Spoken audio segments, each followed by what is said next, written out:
ഹരേ കൃഷ്ണ. എല്ലാവർക്കും മാധവത്തിലേക്ക് സ്വാഗതം. പ്രദോഷമാണ്, ഭൗമ പ്രദോഷം. ഇത്തവണത്തെ പ്രദോഷത്തിന് വലിയ പ്രാധാന്യമുണ്ട്. ഒരുപാട് പ്രത്യേകതകളുള്ള ഒരു പ്രദോഷമാണ് ഇത്തവണത്തെ. അതുകൊണ്ട് തന്നെ നിങ്ങൾ ഈ വീഡിയോ മുഴുവനും വളരെ ശ്രദ്ധയോടുകൂടി ക്ഷമയോടുകൂടി ഇരുന്ന് കേൾക്കണം. പ്രദോഷം വരുന്നത് എപ്പോഴാണ്? എല്ലാ മാസവും ത്രയോദശി തിഥിയിലാണ് പ്രദോഷം വരുന്നത്. സന്ധ്യാസമയത്ത് ത്രയോദശി തിഥി വരുന്ന ദിവസമാണ് നമ്മൾ പ്രദോഷമായി ആചരിക്കുന്നത്.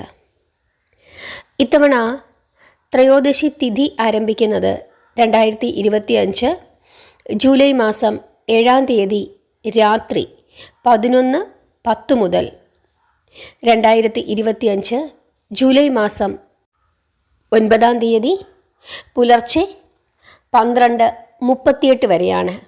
അതുകൊണ്ട് തന്നെ സന്ധ്യാസമയത്ത് ത്രയോദശി തിഥി ഉള്ളത് 2025 ജൂലൈ മാസം 8-ാം തീയതി ചൊവ്വാഴ്ചയാണ്.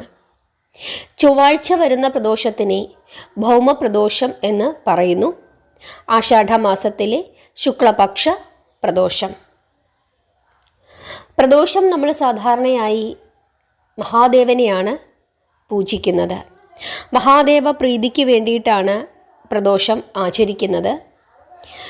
ഇത്തവണ പ്രദോഷം കൂടാതെ മറ്റൊരു വ്രതം കൂടി അന്നേ ദിവസം ആരംഭിക്കുന്നുണ്ട്. എന്താണ് ആ വ്രതം? ജയപാർവതി വ്രതം. ജയപാർവതി വ്രതം അന്നു മുതൽ ആരംഭിച്ചിട്ട്, അതായത് 2025 ജൂലൈ മാസം 8-ാം തീയതി ചൊവ്വാഴ്ച അന്നു മുതൽ ആരംഭിച്ചിട്ട് 2025 ജൂലൈ മാസം 13-ാം തീയതി ഞായറാഴ്ചയാണ് അവസാനിക്കുന്നത്. ശ്രീ പാർവതീ ദേവിയുടെ മറ്റൊരു പേരാണ് ജയാദേവി. ഭഗവതിയെ ജയാദേവി എന്ന നാമത്തിൽ പ്രാർത്ഥിക്കുകയും ആരാധിക്കുകയും ചെയ്യുന്ന ഒരു വ്രത അനുഷ്ഠാന രീതിയാണ് ജയപാർവതി വ്രതം. ഈ വ്രതകാലം ഭക്തർ പാർവതീദേവിയെ ആരാധിക്കുകയും സ്ത്രീകൾ, അതായത് വിവാഹിതരായ സ്ത്രീകൾ, ദാമ്പത്യ സൗഭാഗ്യത്തിനും വിവാഹിതരല്ലാത്ത പെൺകുട്ടികൾ അവർ പരമശിവനെ പോലെ അതീവ സ്നേഹശാലിയായ ഭർത്താവിനെ ലഭിക്കുന്നതിന് വേണ്ടിയും അവർ വ്രതം അനുഷ്ഠിക്കുന്നു. ആഷാഢമാസത്തിലെ 5 ദിവസമാണ് ജയപാർവതി വ്രതം ആചരിക്കുന്നത്. അതായത് 8-ാം തീയതി മുതൽ 13-ാം തീയതി വരെ. അതായത് 8-ാം തീയതി വ്രതം എടുത്തു തുടങ്ങിയാൽ 13-ാം തീയതി രാവിലെ നിങ്ങൾക്ക് വ്രതം അവസാനിപ്പിക്കാം. അങ്ങനെയാണ് ചെയ്യേണ്ടത്. ഈ വ്രതം ഗുജറാത്ത് സംസ്ഥാനത്തിലാണ് കൂടുതലായും ആചരിക്കുന്നത്.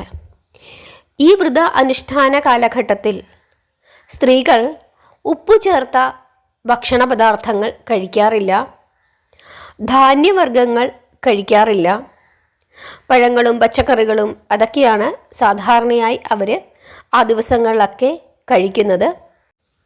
ചിലർ പച്ചക്കറികളും ഒഴിവാക്കും. പഴവർഗ്ഗങ്ങൾ, ജലം അല്ലെങ്കിൽ പാല് ഇങ്ങനെയുള്ള കാര്യങ്ങൾ മാത്രം കഴിച്ചിട്ടാണ് ഇരിക്കുന്നത്. ഉപ്പ് ഒഴിവാക്കാറുണ്ട്. അപ്പോൾ അങ്ങനെയൊക്കെ നമ്മളുടെ ഏത് സാഹചര്യമാണോ ആ സാഹചര്യത്തിനനുസരിച്ചിട്ടാണ് സാധാരണയായിട്ട് ആളുകൾ വ്രതമെടുക്കുന്നത്. ശക്തമായ രീതിയിൽ വ്രതമെടുക്കുന്നത് ഇതുപോലെ ഉപ്പൊക്കെ ഒഴിവാക്കി പച്ചക്കറികളും ധാന്യങ്ങളും ഒക്കെ ഒഴിവാക്കി പഴങ്ങൾ എന്തെങ്കിലും കഴിച്ച് അങ്ങനെ ഇരുന്നാണ് വ്രതമെടുക്കുന്നത്. നമ്മുടെ ഓരോ സാഹചര്യമാണ് എങ്ങനെ എടുക്കണം എന്നുള്ളത് നമ്മൾ തീരുമാനിക്കുന്നത്. സ്ത്രീകളാണ് കൂടുതലായും ഈ വ്രതം അനുഷ്ഠിക്കുന്നത്. കാരണം നല്ല ഒരു ദാമ്പത്യ ജീവിതത്തിന് വേണ്ടിയിട്ടാണ് ഈ ദിവസങ്ങളിൽ അവർ വ്രതം അനുഷ്ഠിക്കുന്നത്. എന്തുതന്നെയായാലും ഈ പ്രദോഷ ദിവസം അത് വളരെ വളരെ ഉത്തമമായ ദിവസമാണ്. അതായത് 2025 ജൂലൈ മാസം 8-ാം തീയതി ചൊവ്വാഴ്ച ചൊവ്വാഴ്ച വരുന്ന പ്രദോഷത്തിനെ ഭൗമപ്രദോഷം എന്നാണ് പറയുന്നത്. ചൊവ്വാഴ്ച വരുന്ന ഈ ഭൗമപ്രദോഷം വിദ്യാമണ്ണം അനുഷ്ഠിച്ചാൽ ശത്രുദോഷങ്ങളിൽ നിന്നും രക്ഷപ്പെടുമെന്നും സാമ്പത്തികമായ ദുരിതങ്ങളിൽ നിന്നും നമ്മൾ രക്ഷപ്പെടുമെന്നുമാണ് വിശ്വാസം. എങ്ങനെയാണ് പ്രദോഷം എടുക്കുന്നത്? സാധാരണ പ്രദോഷത്തിൻ്റെ ഒരു വിധി എന്ന് വെച്ച് കഴിഞ്ഞാൽ രാവിലെ മുതൽ സന്ധ്യ വരെ ഒന്നും കഴിക്കില്ല. സന്ധ്യയ്ക്ക് സന്ധ്യാപ്രാർത്ഥനയ്ക്ക് ശേഷം, ദീപാരാധന പ്രാർത്ഥനയ്ക്ക് ശേഷം ക്ഷേത്രത്തിൽ നിന്നും നമ്മൾ പൂജിച്ച് മേടിക്കുന്ന കരിക്ക്, ആ കരിക്കിൻ്റെ വെള്ളം കുടിക്കുകയും പഴങ്ങൾ എന്തെങ്കിലും ഉണ്ടെങ്കിൽ അത് പൂജിച്ച് മേടിച്ചിട്ട് അത് കഴിക്കുകയും ചെയ്യും സന്ധ്യാപ്രാർത്ഥനയ്ക്ക് ശേഷം, ദീപാരാധനയ്ക്ക് ശേഷം. അതിനുശേഷം നമുക്ക് ചോറുണ്ണാം. ചോറ്, ഉള്ളി ചേർക്കാത്ത ചമ്മന്തി, മോര് അല്ലെങ്കിൽ സാമ്പാർ, അതൊക്കെ കൂട്ടി നമുക്ക് കഴിക്കാം. പക്ഷേ ഒരു കൂട്ടാനും ഉള്ളി ചേർക്കാൻ പാടില്ല. അങ്ങനെ ആ ചോറുണ്ട് നമുക്ക് വ്രതം അവസാനിപ്പിക്കാം.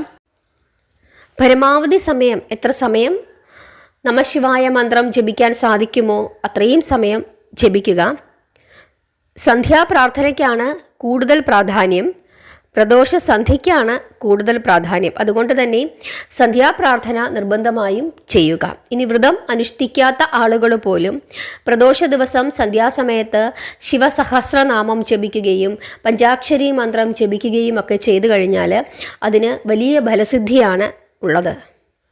പാലാഴി മഥന സമയത്ത് മന്ധരപർവ്വതത്തെ മത്തായും വാസുകിയെ കയറായും സ്വീകരിച്ചുകൊണ്ട് ദേവന്മാരും അസുരന്മാരും പാലാഴി കടഞ്ഞുകൊണ്ടിരിക്കുന്ന സമയത്ത് വാസുകി എന്ന നാഗം കാളകൂട വിഷം ഛർദ്ദിക്കുകയും ആ വിഷത്തെ ഭഗവാൻ മഹേശ്വരൻ തൻ്റെ തൃക്കയ്യാൽ സ്വീകരിക്കുകയും അത് തൻ്റെ ശരീരത്തിലേക്ക് സമർപ്പിക്കുകയും ചെയ്തു എന്നാണ് ഐതിഹ്യം പറയുന്നത്.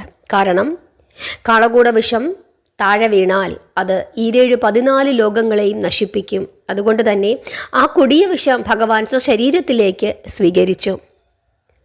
അത് ഭഗവാന്റെ കണ്ഠത്തിൽ ഉറച്ചുപോയി എന്നും വിശ്വസിക്കുന്നു. എന്തായാലും വിഷമാണ് ഭഗവാൻ സ്വീകരിച്ചത്. അതുകൊണ്ട് തന്നെ ഭഗവാന് വലിയൊരു ക്ഷീണം തോന്നുകയും ശ്രീ പാർവതീദേവിയുടെ മടിയിൽ തലവെച്ച് ഭഗവാൻ വിശ്രമിക്കുകയും ചെയ്തു എന്നാണ് പറയുന്നത്. ആ സമയത്ത് സമസ്ത ദേവകളും ദേവർഷികളും സപ്തർഷികളും എല്ലാവരും തന്നെ ഭഗവാനെ പ്രാർത്ഥിച്ചുകൊണ്ട് ഭഗവാന്റെ ചുറ്റും നിന്നു എന്നും ഒരു ത്രയോദശി സന്ധ്യയിൽ ഭഗവാൻ ഉണർന്ന് എഴുന്നേറ്റു എന്നും അതിനുശേഷം ഭഗവാൻ പാർവതീദേവിയെ സന്തോഷിപ്പിക്കുന്നതിനായി ആനന്ദ നടനം ആടിയെന്നും വിശ്വസിക്കുന്നു. സന്തോഷത്താൽ ദേവന്മാർ ഭഗവാനെ സ്തുതിച്ചു, പുഷ്പവൃഷ്ടി ചെയ്തു. സരസ്വതീ ദേവി വീണമീട്ടി, ഗന്ധർവന്മാർ പാട്ടുപാടി, അപ്സര സ്ത്രീകൾ നൃത്തം ചെയ്തു. ശ്രീ പാർവതീദേവി സന്തോഷിച്ചു. സമസ്ത ലോകജീവികളും സന്തോഷിച്ചു. അതുകൊണ്ട് തന്നെ ഈ ത്രയോദശി സന്ധ്യാകാലഘട്ടത്തെ പ്രദോഷം എന്ന് വിളിക്കുന്നു. സകല ദോഷങ്ങളും തീർക്കുന്ന പുണ്യമായ സമയം. അതുകൊണ്ട് തന്നെ ആ സമയത്ത് ആര് എവിടെയിരുന്ന് നമഃശിവായ മന്ത്രം ജപിക്കുന്നുവോ അവിടെ സകല ദേവതാ സാന്നിധ്യം ഉണ്ടാകുമെന്നും എല്ലാ ദേവന്മാരുടെയും അനുഗ്രഹം ആരാണോ നമഃശിവായ മന്ത്രം ജപിച്ചത് അവർക്ക് ഉണ്ടാകും എന്നും വിശ്വസിക്കുന്നു. അതുകൊണ്ട് തന്നെ പ്രദോഷ ദിവസം ത്രിസന്ധ്യയ്ക്കുള്ള പ്രാർത്ഥന അതിന് വലിയ ഫലസിദ്ധിയാണ് നൽകുന്നത്. വ്രതമെടുക്കാൻ സാധിച്ചാലും സാധിച്ചില്ലെങ്കിലും നിങ്ങളെല്ലാവരും അന്നേ ദിവസം, അതായത് 8-ാം തീയതി ചൊവ്വാഴ്ച സന്ധ്യയ്ക്ക് നിങ്ങളുടെ പ്രാർത്ഥനയുടെ കൂട്ടത്തിൽ മഹേശ്വരൻ്റെ പ്രാർത്ഥന കൂടുതലായി ഉൾപ്പെടുത്തുക.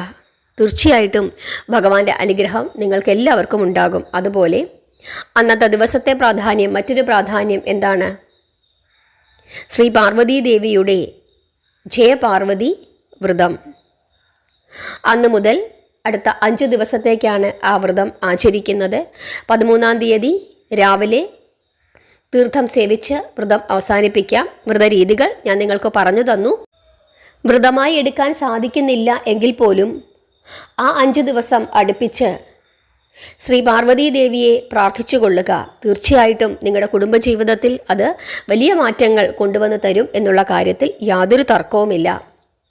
അമ്മ മഹാമായ നിങ്ങൾ എല്ലാവരെയും അനുഗ്രഹിക്കും. തീർച്ചയാണ് ലളിത സഹസ്രനാമം ജപിക്കുക, അമ്മേ നാരായണ എന്നുള്ള നാമം ജപിക്കുക, നിങ്ങൾക്കറിയാവുന്ന മറ്റ് നാമങ്ങളൊക്കെ ജപിക്കുക.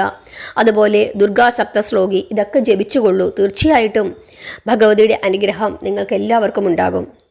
പ്രദോഷ ദിവസം ശിവക്ഷേത്ര ദർശനം നടത്താനായി ശ്രദ്ധിക്കുക. സന്ധ്യാസമയത്തെങ്കിലും പോകാനായി ശ്രദ്ധിക്കുക. അതാണ് ഏറ്റവും ഉത്തമം. നിങ്ങൾ ഭഗവാന് ധാര കഴിപ്പിച്ചു കൊള്ളുക, ജലധാര, അത് വളരെ ഉത്തമമാണ്. ദേവിക്ക് വിളക്ക് തെളിയിച്ചു കൊള്ളുക, അതും വളരെ ഉത്തമമാണ്.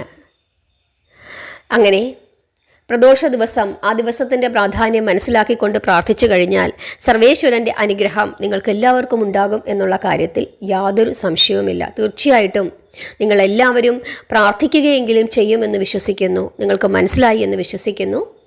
എല്ലാവരെയും ഭഗവാൻ അനുഗ്രഹിക്കട്ടെ. അമ്മ മഹാമായയുടെ അനുഗ്രഹം നിങ്ങൾക്ക് എല്ലാവർക്കും ഉണ്ടാകട്ടെ. ഹരേ കൃഷ്ണ.